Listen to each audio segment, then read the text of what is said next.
Welcome to Peak Radar Live. I'm Angela Seals. Tonight for Arts Month 2020, we're celebrating Poetry, Prose, and Comedy Week. And we're going to begin with a little bit of comedy. Now we're going live on the street with our Live on the Street correspondent, Jennifer DeDominici. Jennifer, where are you tonight? Hi, Angela. Tonight I am outside the Westside Community Center, which houses Funky Little Theater, and tonight houses Stick Horses in Pants. We are so happy to have Stick Horses with Pants with us today. We have Karina and Casey and Megan and Mike. You might not see Mike very well because he's in front of this bus that is the same color as yeah, thank you, Megan. Thank you. Will one of you tell me what the improv scene is like here in Colorado Springs? Are you it? No, there are quite a few other groups now. It's a growing community is what I would say. It's getting bigger and more people are offering classes. And yeah, people are just falling in love with the art form like we all did.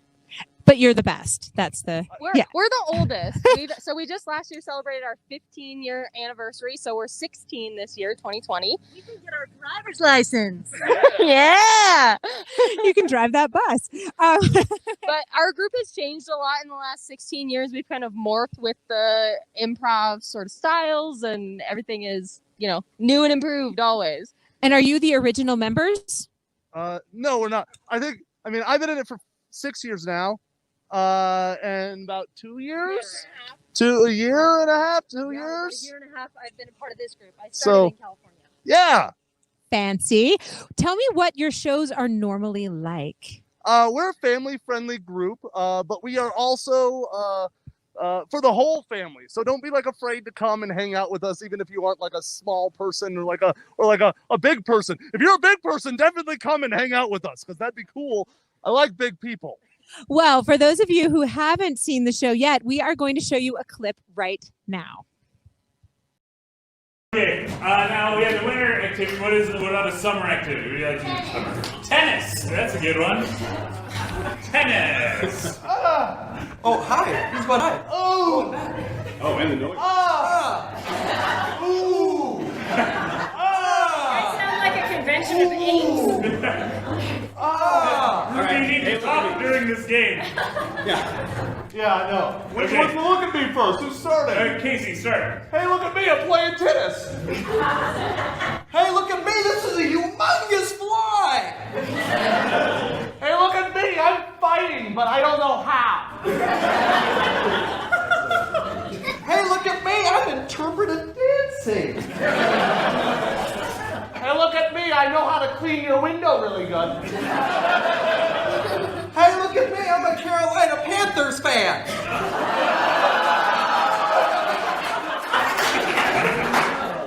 I don't even know what that's supposed to be.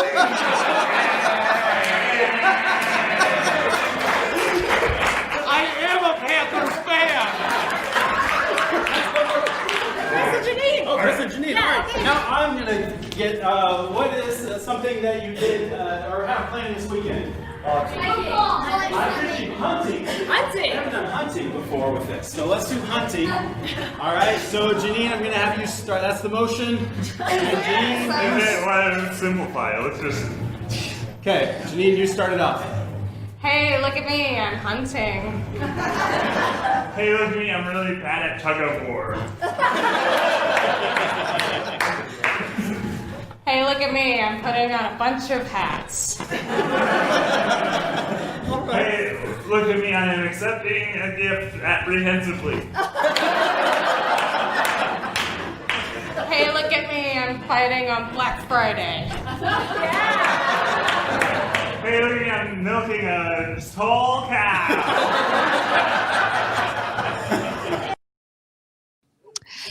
That was so fun to watch that clip. Thank you, Angela. And tonight we are at a tailgate outside the Westside Community Center for the show that is about to happen by Stick Horses in Pants. Tell us a little bit more about this show and about your relationship with the community center and with Funky. So our show tonight is a short form improv show, meaning we're going to do little games, each one with separate rules that make it more fun for audiences. And Every minute we're going to see something different. Every minute.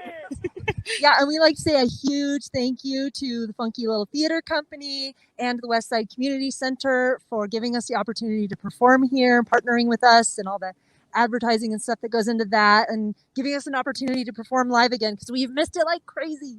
And then if we miss the show tonight, where can we see you next? You can see us at 3 E's, which will be downtown on November 4th. Yeah.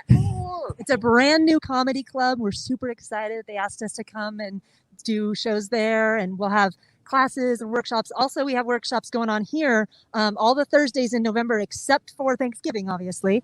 We're doing little drop-in things where you can come and play improv games with us, and we'll teach you how to play them and just little bits of improv here and there. So perfect. Oh, Casey has something else to say. Come learn to prov. It wasn't important. I thought it was more important. Than That is important. Johnny boy. That was good. And with that, thank you so much to Stick Horses and Pants. Thank you, Angela. And we'll let them get on with their show. Thank you so much, Jennifer.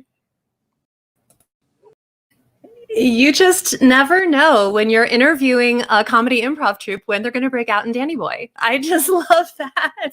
Thank you, Jennifer DeDominici and Stick Horses and Pants, for opening Poetry, Prose, and Comedy Week's episode with a great little bit of comedic sketch comedy.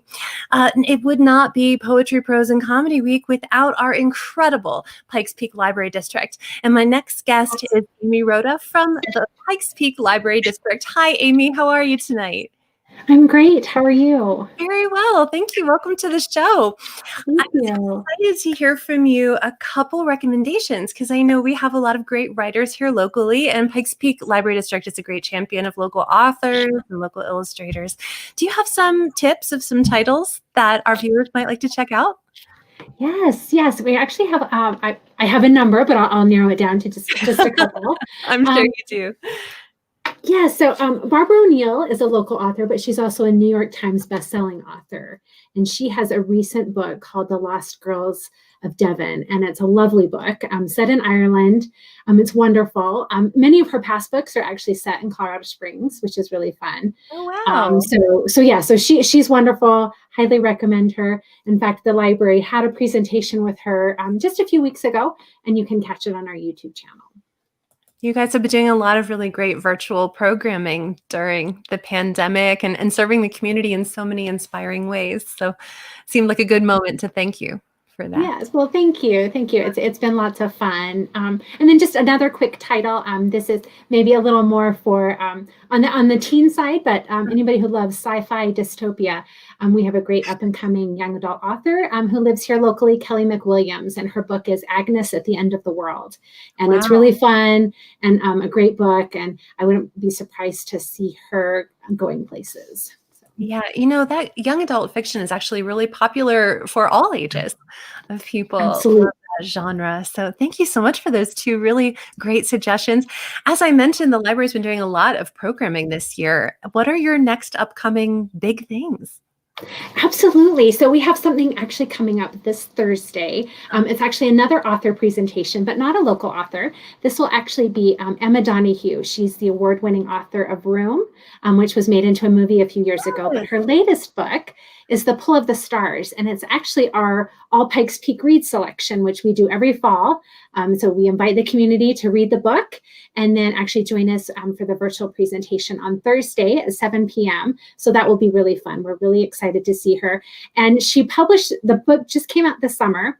She wrote it long before the pandemic, but the setting is in Ireland in 1918 during the Spanish flu pandemic. Oh, really? And so it's really amazing, and so amazing that she wrote that not knowing what was going to happen. So it's very timely and just a really heartwarming story.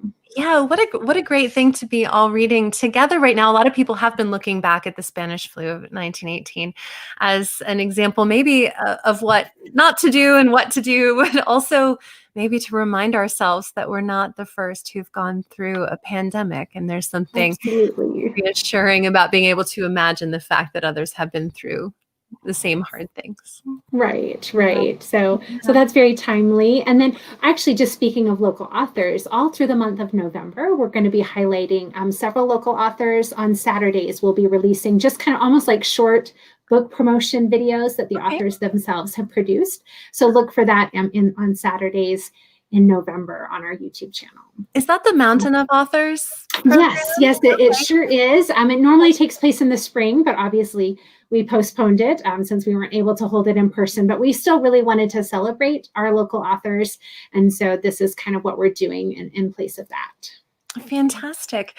Well, tell us a little bit more about All Pikes Peak Reads, Amy. And you guys do throughout the year different programming that gets people reading together of all ages. So All Pikes Peak Reads is one example of that. And this is where our viewers can learn a little bit more about that. But it's such a great opportunity to have you on the show. Give us a sense of the other programs that the library does to get people together, even when you can't get people together. Right, absolutely. So we're really trying to do a lot to really still connect people. And we know people are starting to get a little bit overwhelmed and tired sometimes of virtual programming, but since we still can't connect in person, so we have virtual yoga programs, meditation. We're still holding many of our book clubs online, so they can still connect and join together, as well as bringing in authors, presenters, health and cooking demos. So we're really trying to kind of connect people however they want to connect with us, and certainly we have to be creative during this time. But lots of ways to reach out. Yeah, we all do, for sure. One of the things that I think has been really amazing during the pandemic is the services that the library has been offering that go way beyond reading. You've been offering for people to use Wi-Fi, or you've even put, at one point you had water running out of the downtown library district. Like, I think it was a water fountain for people who needed water when services for people experiencing homelessness were limited. Thank you so much for the way that the library plays all these roles in our region. As a member of the staff, can you tell us a little bit about what it feels like to be part of an organization with such a big impact like that? Well, really, I mean, I feel so fortunate to really be part of an organization that really gives to the community and really thinks of the community. You know, when we're planning services, when we're planning programs, it's really with, what are the needs of our community and what can we do to serve them? And so we had to be super creative, as everyone did when we closed. And so, it was how can, expand our Wi-Fi in the parking lots, or we sent out several hotspots to local organizations that could get them out to people that maybe didn't have broadband or Wi-Fi at their homes. We installed the hand washing stations, the drinking fountains, but really just trying to take the services that we have, and now that we're open, we've opened our doors.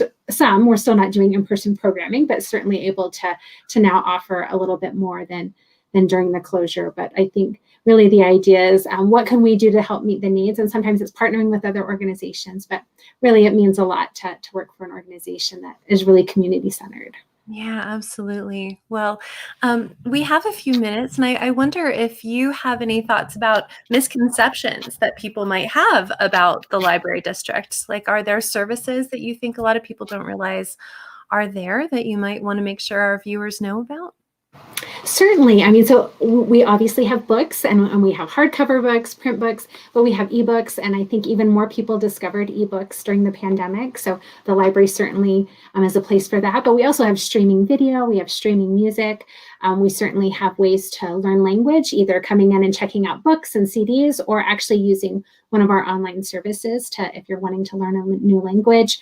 We do lots of programs and classes. So, ESL, GED, adult education classes, in addition to kind of the fun book clubs and yoga and meditation. We also then are trying to build skills, as well as a lot of the children programming we have. Right now, we're trying to be creative beyond virtual time, because we know kids are getting a lot of screen time. So we're doing story walks and dial a story, and just ways where we can still connect with kids and teens, but maybe do it in a way that we know they're already kind of inundated with screens. Yeah. You must be playing a particular role right now as the schools are adjusting so much. How does the library interface with our local school systems and support them as they're going through, all this virtual learning too?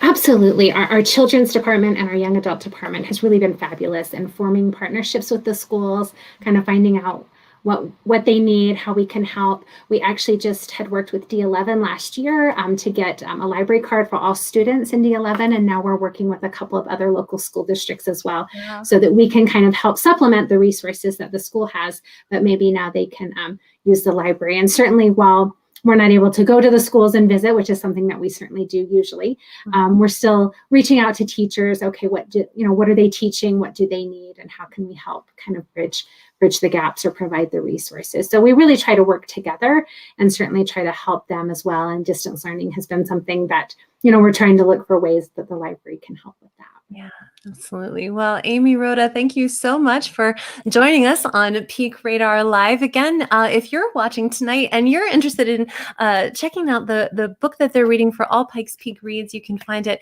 at this URL. And thank you again for all of the inspiring work that Pikes Peak Library District is doing in our community. Thank you so much. It was a pleasure to be here. Throughout Arts Month, we have been enjoying some inspiring messages from local leaders about Arts Month. And tonight, we're pleased to have a message about Arts Month from Brandon Bournes, founder of My Black Colorado.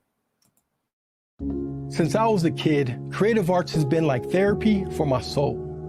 It's been an escape when I felt overwhelmed. It's been a way to celebrate when I've been happy. It's been a way to vent when I'm angry. It has been an integral part of my development, almost like air is to life. It has shaped the way I interact with my environment. I see the world as my canvas and myself as a paintbrush. And when I move, I leave marks on the world as colorful as my emotions. Some days my art is so amazing that I just want to share it with the world because I want others to feel the same joy that I feel.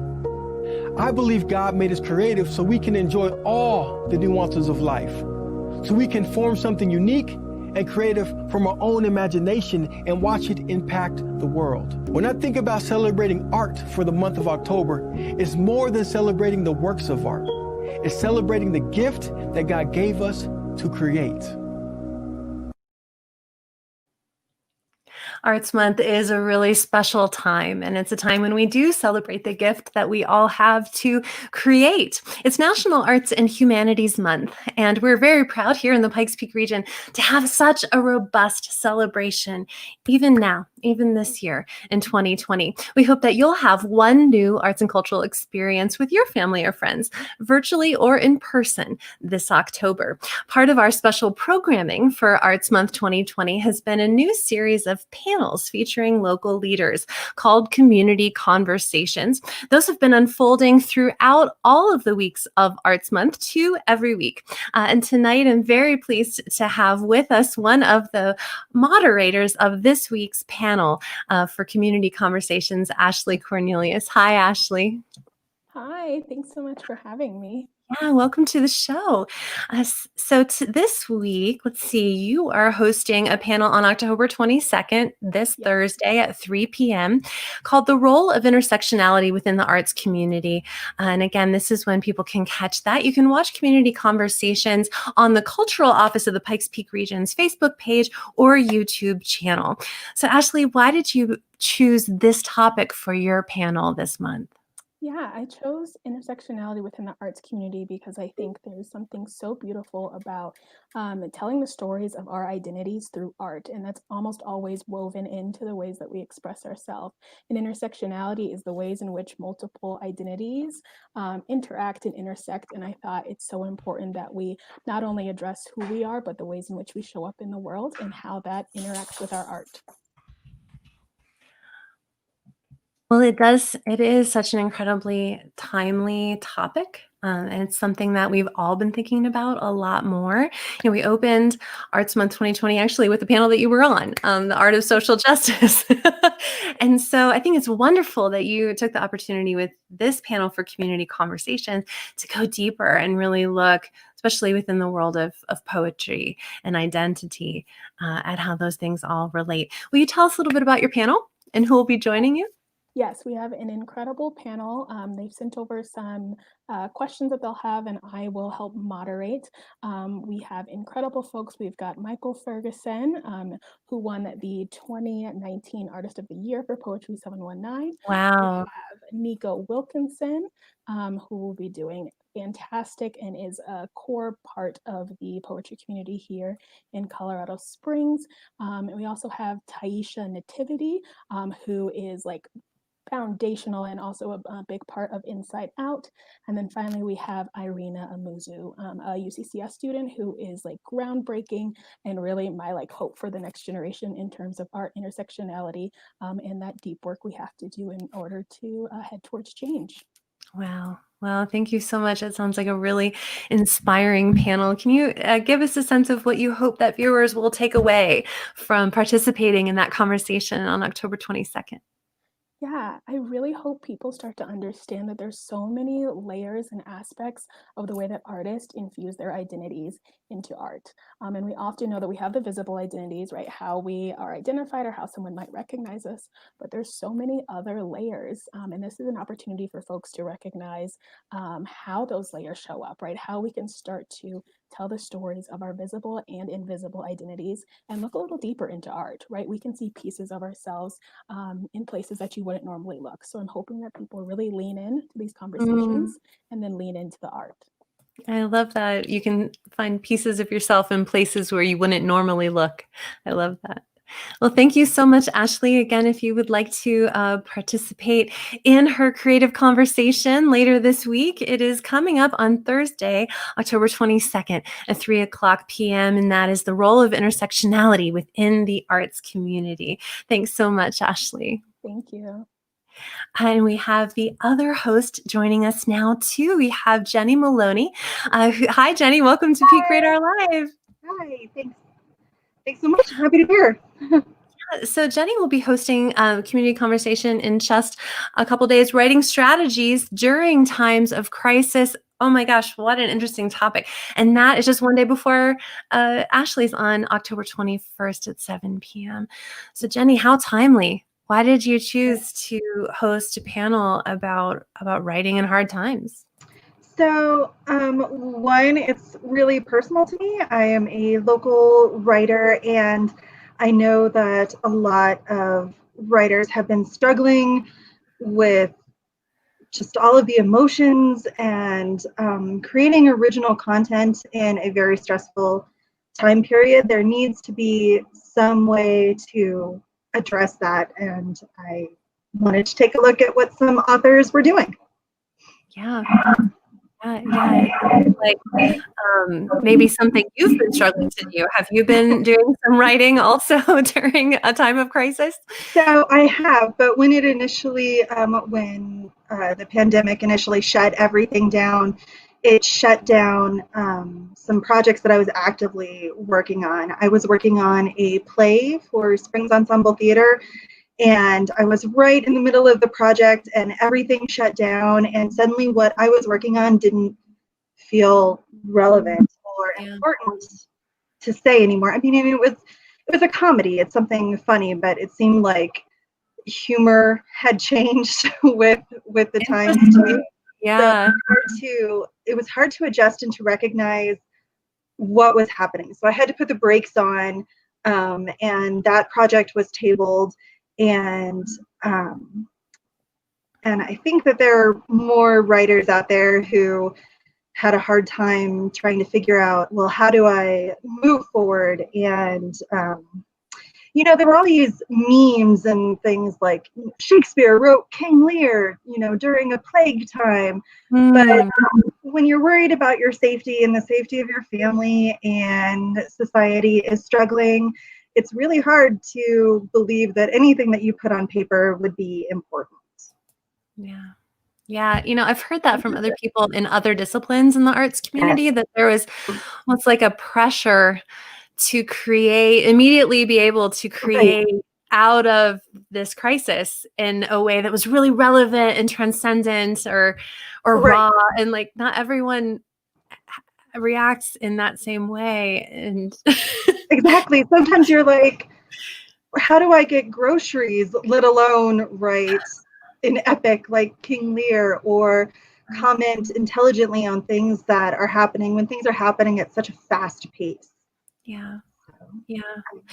Well, tell us a little bit about your panel and the people that you have invited to have this conversation with you on October 21st. Yeah, so the first panelist, his name is John Marcantoni, and he is a local playwright. He is a novelist, and I know for a fact that he also had a project that he was working on that got interrupted specifically by COVID. I was actually doing the lighting design for his play, Puerto Rican Nocturne, when we got the news that the whole show was going to be closed, which was very disappointing. So I was right there with him when the creative world kind of fell in. And so I'm really interested to hear what he's been up to since then and how he's moved forward past that. Yeah. And then my other panelists are middle grade author Fleur Bradley, and she writes for middle grade for reluctant readers. She has 4 novels out, and she is just sharp as a tack. And she had some health concerns leading into COVID, and so she's been very isolated for a little while, and she just had a book release. So I think that it would be interesting to find out how publishing is doing during this time frame as well, because what is the world that we're functioning in? And similar to that, the third panelist, her name is Laura Di Silverio. She is a mystery author. She has authored, I think, 21 novels, and she won the 2016 Colorado Book Award for mystery.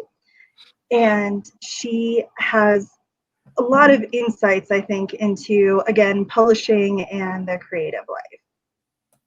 Wow, that sounds like a fantastic panel.